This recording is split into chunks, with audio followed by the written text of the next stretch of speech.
Hello all, so welcome to yet another video by Team Prep under the series Form Filling Pandas. In this particular video, we would be talking about most of the colleges that have released their form under SNAP examination, because what we have seen is that a lot of questions amongst these colleges form are somewhat common. Till now, we have seen SIBM Bangalore, SCMHRD, and mostly tomorrow we will have form released from SIBM Pune as well. But what we have realized since past few years is that the most of the questions that come in these forms are somewhat same, right? So we are making a common video. If you are planning to fill any particular form under the SNAP examination, you can refer to this video and you can sort of fill that form for you. Steps to be followed: if there are any questions under a form that is released by any college, the team Prepbi will provide a guide video to answer those questions. Step 2 will be follow those instructions, write your answers, and get them reviewed by your mentor. So, if you are part of Prepbi, you would be obviously having a personal mentor or a group mentor. You can get your questions reviewed by your personal mentor or your group mentor, and post that you can also take your question to the L2 review level, where you can get a second opinion and get your questions double checked before they are being submitted. Post that, you can also watch videos under the series Charcha B School, where we get you extra insights pertaining to a particular B school. If you find any insight important for you, you can plug in those insights in your answer.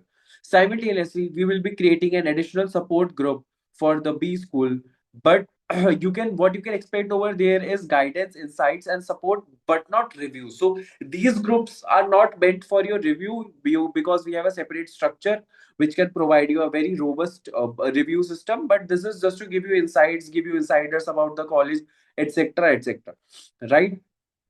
So going ahead, starting with the questions that are given in SNAP form, is that first question is around hobbies, right? So how can you talk about your hobbies? One way could be you can simply mention that I pursue XYZ hobby. Another way could be this one that is mentioned on your screen. And this will not only mention about your hobby, but also showcase you as a person and sort of how you deal with a particular hobby, right? So first part is obviously you talk about your hobby. Second is why you pursue it. This will showcase that are you a person who randomly follows any hobby, or have you been following a well thought of hobby, right? And third is what it reflects about you. So let me tell you something, that most of the SNAP forms are heavily questioned upon the personality, right? So please take these forms very seriously. And also, while you're preparing for your interview, make sure that you are aware of what you have written in your forms and your answer are in line with what is mentioned in the form, right? It should be not be a thing that you are mentioning anything very apart from what you have already mentioned in the form in your interviews. All right. So giving you an example is that, for example, a hobby can be badminton has been a consistent part of my routine over the past few years. Second part could be why you pursue it. It helps me maintain physical and mental focus. Perfect. Then what it reflects about you. The sport has taught me importance of preparation, quick decision making, and learning from losses, while reinforcing discipline and perseverance. Right. So this is how you can structure your hobbies, which can not only showcase what hobby you pursue, but also create an impact in a complete sense. Right. Going to the next question. There are certain questions based on your achievements, and first of those questions is talking about achievements in sports, right? So how it will be given there, that you have to mention about a level and then you have to describe, right? So if you are a person, for example, if you are a person like me who have achievements in different sports at different level, what you can do is that you can ideally mention the level of the highest sport. For example, it was state level for me. Then you, and when you it comes to description, so then you can mention one or two liners about sports that is pertaining to your the highest level. And also you can mention about other sports by mentioning the level, and then sort of mentioning what is the sport and etc., etc. I will also tell you how you can do that, right? So this is how you can deal with the question. So there was a lot of question that they have not given us opportunity to mention about more than one sport. How should we go about it? You can do it in this manner. For example, how I did it, what state level, then I aligned it to the martial arts thing, then I wrote about district badminton, right? So this is how I did. So but in this particular level selection part, I selected the highest level of sport. All right. Now when it comes to description, how should I write the this description of the sports I'm choosing upon? You can use the SRL flow or the SRL framework. In S, you will write sport and level. Obviously, because you have mentioned a level of the highest sport, and if you want to mention any other sport, you what you can do is that you can write the name of the sport and level. A college level, a state level, a national level, or district level, whatever it may be, you can mention over there, right? Post that, you can write your role. See, if you were playing in a team, or you were a part of a team sport, then you can write were you a captain, or were you a vice captain of your team, right? If not that, if you can mention if you were playing cricket, like were you all rounder, were you a opening batsman, etc., right?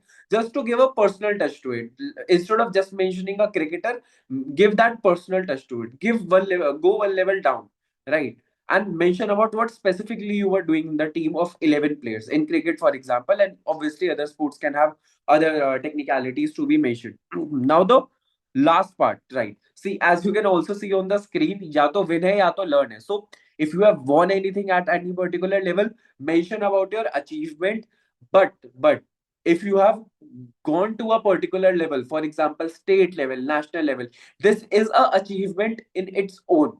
It is not very easy to be a national level or a state level player, right? You will see this in your cohort also, that amongst the cohort of 200 to 250 people, there would be hardly 20 people who would have gone to a state or a national level, right? So if you have gone at that level, you are already a winner. So if you are not able to bag a prize or any position at that particular level, what you can do is that you can mention about your learnings. Now something very important, and this is something a lot of people ask, that if I don't have anything to write in these section, what should I do? Simple and clear answer is leave them blank. Please don't fabricate any answer for this particular thing. Please don't make up answer for this particular thing. Either you have achievement in sport or either you don't. And if you don't have, leave them blank. No need to mention anything, and now no need to worry about them. We have had people in past years who are currently studying at top colleges under snap, and they literally left at least one or two of the sections blank because they were not interested in those areas and they don't have any achievement in those areas. There were a lot of people who left sports area blank, but still they sailed through their interview. So it is not a thing you have to fill each and every part of your form. If you have something, you just fill it. If you don't have, you leave it blank. All right. uh, Going to the next part, achievement and academics. So see, these achievement demonstrate discipline, analytical ability, and consistency in your academic performance. So be clear in your mind what is academic achievement, right? To do this, you can use a framework like CAI.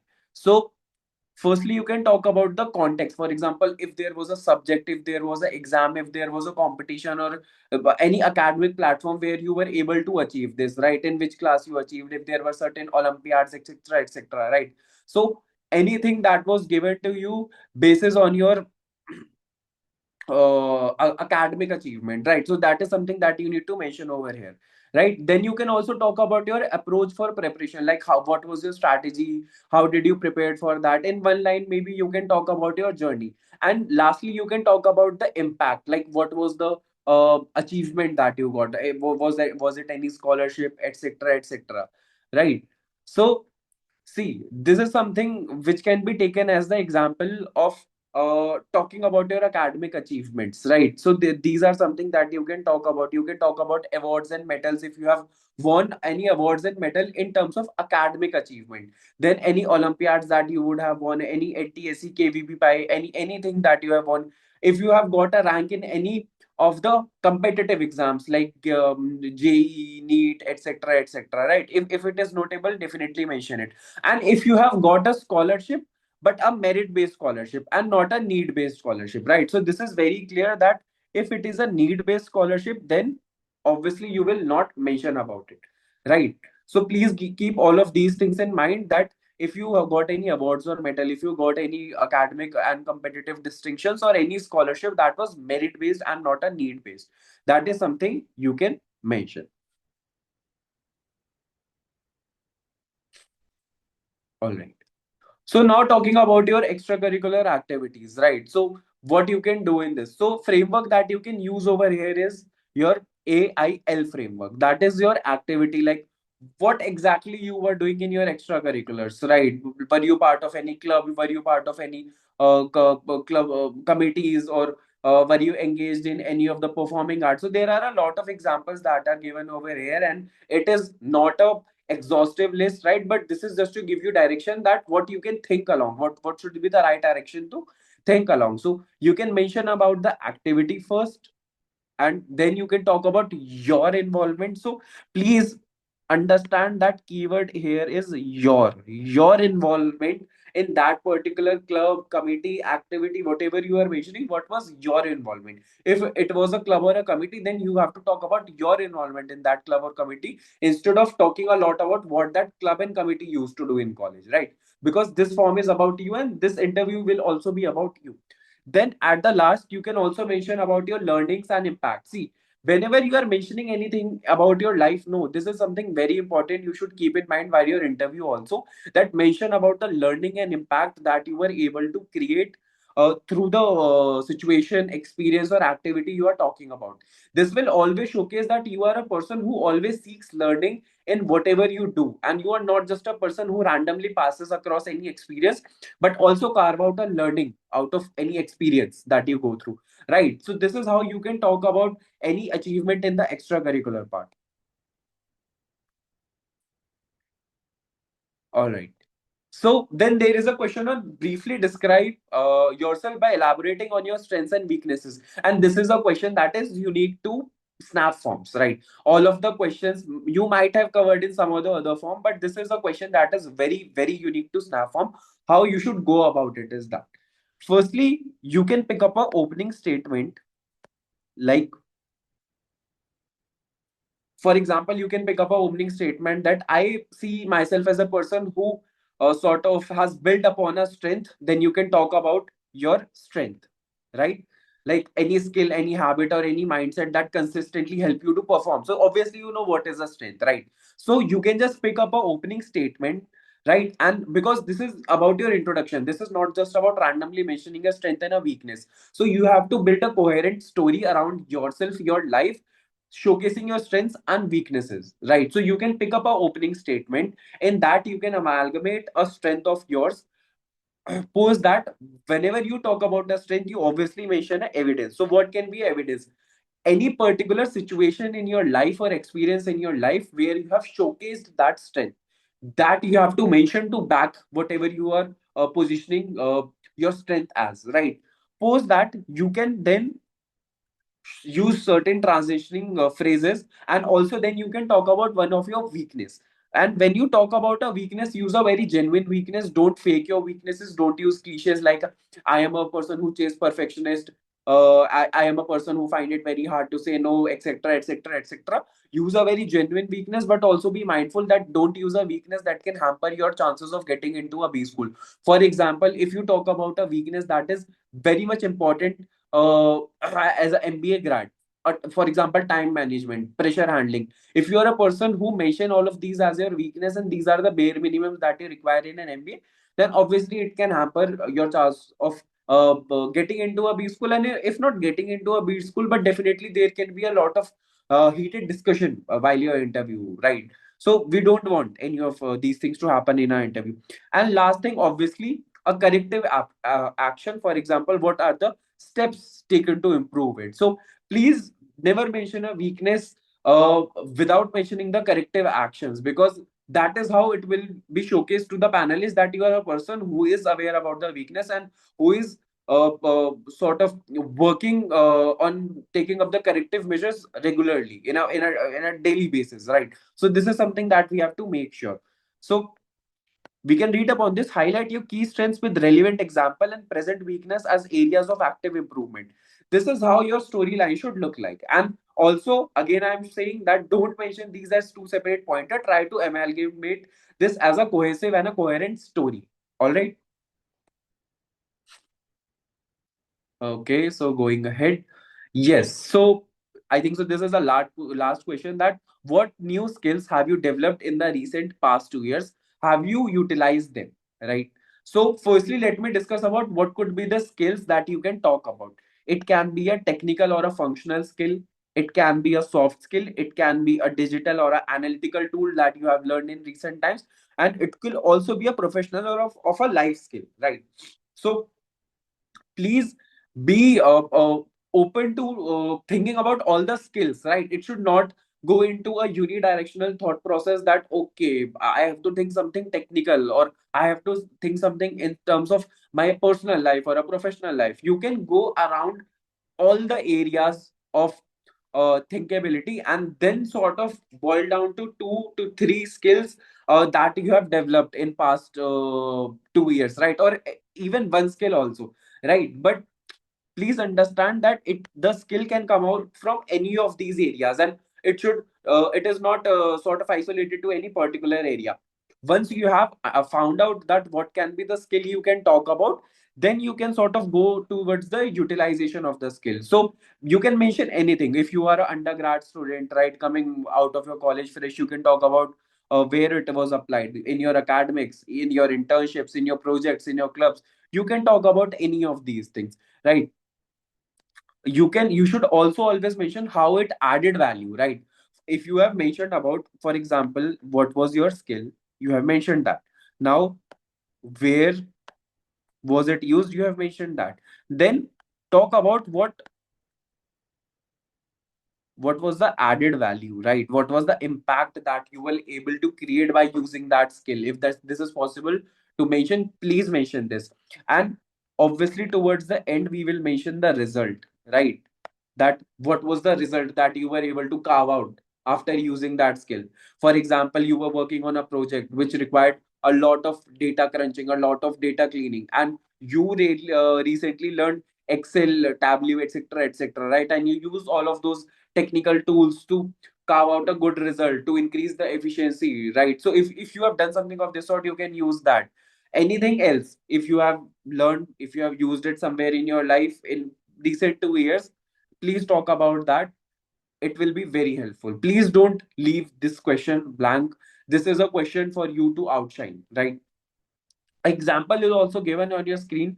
Developed data analysis skills using Excel and Power BI over the last 2 years and applied them during live project to clean and analyze sales data, identify trend and patterns, and present insights through dashboards that supported data driven decision making. So all of the things that I mentioned, what was the skill, where was it used, how did it added value, what was the result, everything is covered in this particular example.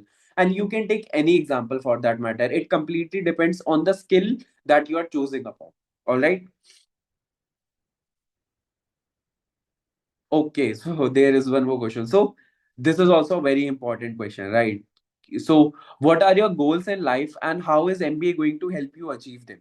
So this particular question is sort of addition of two questions, that is why MBA, and I have made a separate video on YouTube upon how should you structure a why MBA. And all of obviously of people who are watching as a part of Preppy family, we have taken very in-depth session on how to answer why MBA, and also how to answer STG and LTG, that is short-term goal and long-term goal, right? So this particular answer needs nothing else. You just need to mention what is your short-term goal, aligning with your long term goal, and then added by your YMBA. Simple, nothing else. No rocket science in this particular, right? So this is the core MBA intent question. It tests your YMBA and STG LTG, current exposure, desired trajectory, YMBA, and what you expect out of MBA. Very clear cut strategy, very clear cut flow. Just follow this particular thing, and you are good to go for this particular answer. All right. All right. So going ahead, state a challenging situation that you have encountered in your personal, professional life, and what were the two major lessons learned. So first thing that you can talk about is the context. Like, what was the context? You can also think it as what was the situation, right? Like, where were you? Were you in your workplace? Were you working for a club or a committee, etc., etc.? Just to set up a base. So you can think like this also. This is to just to set a base context for the reader. Then you can talk about directly what was the challenge that you face, right? What was the exact challenge that you faced.